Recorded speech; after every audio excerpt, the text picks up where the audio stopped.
एकतर कर्मकांड नाहीत अशी मानवी संस्कृती अस्तित्वात नाही. कर्मकांड हा माणसाच्या उपजत कृतज्ञता बुद्धीचा आविष्कार आहे. म्हणजे आपण असं बघा की दुसरा माणूस भेटल्यानंतर आपण कधी सलाम करतो, कधी नमस्कार करतो, कधी शेकहँड करतो, कधी आलिंगन देतो, कधी वाकून नमस्कार करतो, कधी साष्टांग नमस्कार करतो. ही सगळं जे आहे ते कर्मकांड आहे की नाही? तर हे कर्मकांड आहे. मला तुला भेटल्यानंतर आनंद वाटला का, आदर वाटला का, स्नेह वाटला, फार जिवलीक माणूस भेटला तर तुम्ही आलिंगनाचं कर्मकांड करता.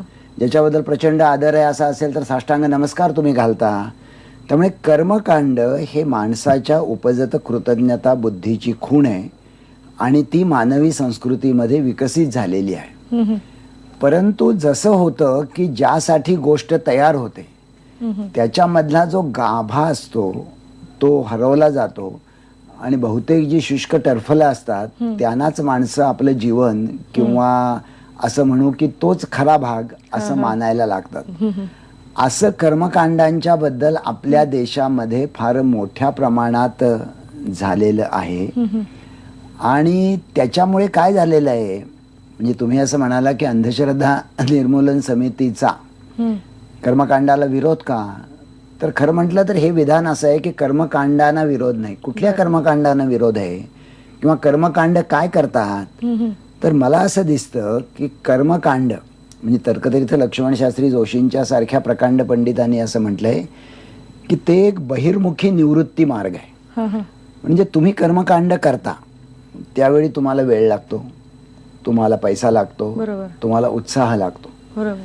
हाच वेळ, हाच पैसा आणि हाच उत्साह खरं म्हटलं तर तुम्हाला बौद्धिक ऐहिक व्यवहारात देखील लागतो. ज्यावेळी तुम्ही कर्मकांडामध्ये तो खर्च करता त्यावेळी तुमच्या बौद्धिक ऐहिक व्यवहाराला दुय्यम स्थान मिळतं. त्याच्यामुळे संशोधन मागं पडतं, त्याच्यामुळे एक सामाजिक अवनती होती. पुन्हा ती कर्मकांड ही बहुधा श्रीमंतांना परवडणारी असतात, त्याच्यामुळे मोक्षाचे धनी तेच होतात.